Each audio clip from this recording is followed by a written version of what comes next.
अस्सलाम वालेकुम दोस्तों, मैं हूं मौज़म फ़खर। दोस्तों, आज सुप्रीम कोर्ट के जज जस्टिस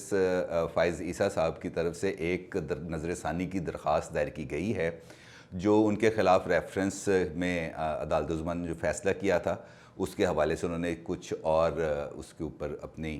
पिटीशन के अंदर कुछ नुकात उठाए हैं। दोस्तों, जो सबसे अहम बात है इसके अंदर वो ये है कि आज अपनी नज़रसानी की पिटीशन में उन्होंने दो अहम नुकात उठाए। एक नुक्ता ये है कि उस वक्त के chief justice justice Asif Saeed Khosa साहब ने उनको जस्टिस फ़ाइज़ ईसा को अपने चैम्बर में बुलाया और उनसे रेफरेंस के हवाले से गुफ्तगू की, और जस्टिस फ़ाइज़ ईसा के मुताबिक ये गुफ्तगू करने का मकसद उनसे इस्तीफ़ा तलब करना था। दूसरा नुक्ता ये है कि जस्टिस फ़ाइज़ ईसा ने अपनी पिटीशन में ये भी कहा है कि FBR जो मुल्क में रेवेन्यू के हवाले से एक अहम इदारा है, FBR को हुकूमत इस्तेमाल कर रही है उनके ख़िलाफ़ मवाद को इकट्ठा करने के लिए। दोस्तों, जो नुक्ता है इसके अंदर जिस पर हम आज बात करना चाहेंगे वो है कि पाकिस्तान में इंसाफ की सूरत हाल क्या है। जब आला तरीन अदलिया का एक मेंबर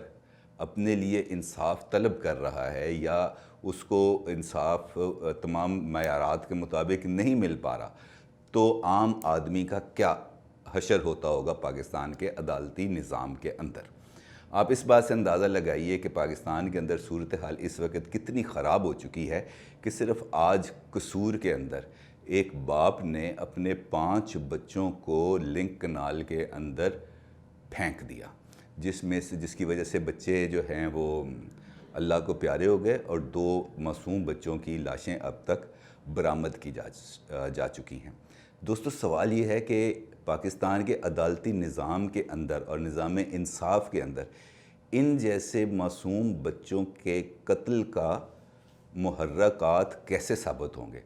और उस बंदे को इंसाफ कैसे मिलेगा जो अब अपना मामला लेकर अल्लाह की अदालत में पेश हो चुका है।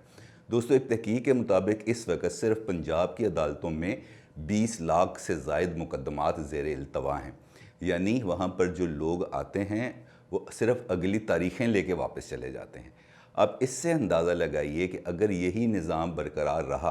और ऐसे ही लोगों में इंसाफ बढ़ता रहा तो हमारी समाजियात का क्या हाल होगा।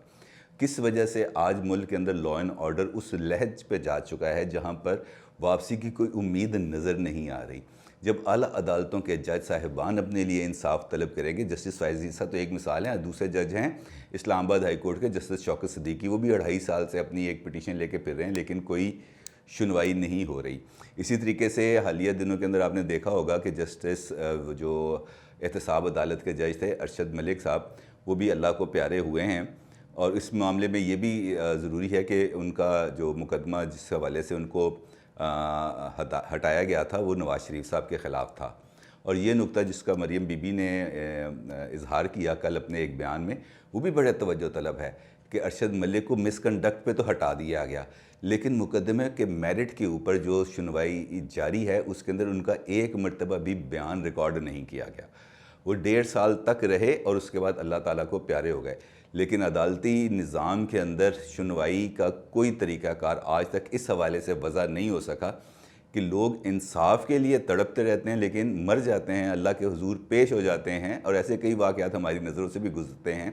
लेकिन उनको इंसाफ नहीं मिलता। अब तहरीक इंसाफ जो नाम पे आई है, इंसाफ जिसका इंसाफ उसके नाम का हिस्सा है, लेकिन वहाँ पर भी अब जो सूरत हाल है वो आपके सामने है। एक छोटी सी ही मिसाल आपके सामने रखते हैं, वो है कि मुल्क के अंदर सिर्फ हालिया चंद महीनों के अंदर मुल्की ख़जाने को 122 अरब रुपए का नुकसान पहुंचा, और उसकी बुनियादी वजह सिर्फ ये थी कि LNG की जो इंपोर्ट है वो बर वक्त नहीं की गई।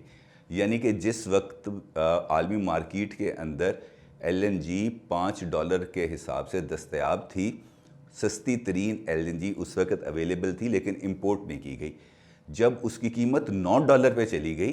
तब पाकिस्तान के अंदर इंपोर्ट की गई, यानी कि हर एक इंपोर्ट के ऊपर हमें $4 का नुकसान उठाना पड़ा, और अब तक मजमूई तौर पर 122 अरब रुपए का नुकसान उठाया जा चुका है। और इस बात का एतराफ़ ख़ुद वज़ीर आज़म के मुआविन ख़ुसूसी नदीम बाबर ने इसका एतराफ़ किया है कि हाँ जी, हमसे ये कोताही हुई। तो दोस्तों, सवाल ये है कि हम हर तरफ तो एहतसाब का ढंढोरा पीटते हैं, हम इंसाफ की बात तो करते हैं, لیکن انصاف کر نہیں پاتے۔ بے شک انصاف اللہ تعالیٰ کی ایک صفت ہے، لیکن وہ صفت کو یہاں پر استعمال کرنا ایک انسان کا فریضہ ہے۔ اگر دیکھنے میں آئے تو یہ ہمیں کسی بھی جگہ پر پاکستان کے اندر ہمیں انصاف ہوتا نظر نہیں آتا، چاہے وہ ہمارا سماجی نظام ہے، ہمارا جوڈیشل نظام ہے، ہمارے گھریلو نظام ہے، خاندانی نظام ہے، انصاف کسی جگہ پر نہیں ہے۔ اگر اویلیبل ہے تو صرف اور صرف ناانصافی، اور یہ ناانصافی کا دور کب تک چلے گا یہ اللہ بہتر جانتا ہے۔ دیکھنا یہ ہے کہ اب ملکی خزانے کو 122 ارب روپے کا نقصان اٹھانے والے کے خلاف کیا کارروائی ہوتی ہے۔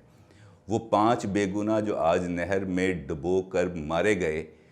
ان کو انصاف کیسے ملے گا؟ کیا ہمارا جوڈیشل سسٹم، ہمارا سوسائٹی کا سسٹم، ہمارا امپلائمنٹ کا سسٹم، ہمارا بیت المال کا نظام وہ کس لیول پر جا چکا ہے کہ ہم اس بندے کو، اس باپ کو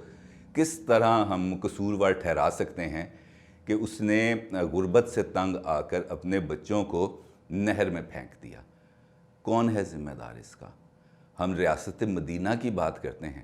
لیکن ہم یہ بھول جاتے ہیں کہ اسی ریاست مدینہ کے اندر حضرت عمر بن خطاب رضی اللہ تعالیٰ عنہ یہ بات کہتے تھے کہ اگر دجلہ کے کنارے ایک کتا بھی بھوک سے مر جائے تو میں ڈرتا ہوں کہ قیامت والے دن کہیں مجھ سے اس کی باز پرس نہ ہو۔ ہاں، ہم ریاست مدینہ کی بات کرتے ہیں لیکن اس کے اوصاف کو اپنانے کے لیے ہمیشہ کتراتے رہتے ہیں۔ تو دوستو، جسٹس فائز عیسیٰ، جسٹس شوکت صدیقی، قصور کے 5 بچے اور اس جیسے لاکھوں ہزاروں کیسز جو اس وقت عدالتی نظام پر بوجھ بنے ہیں، یہ سب انصاف کے ہی متلاشی ہیں،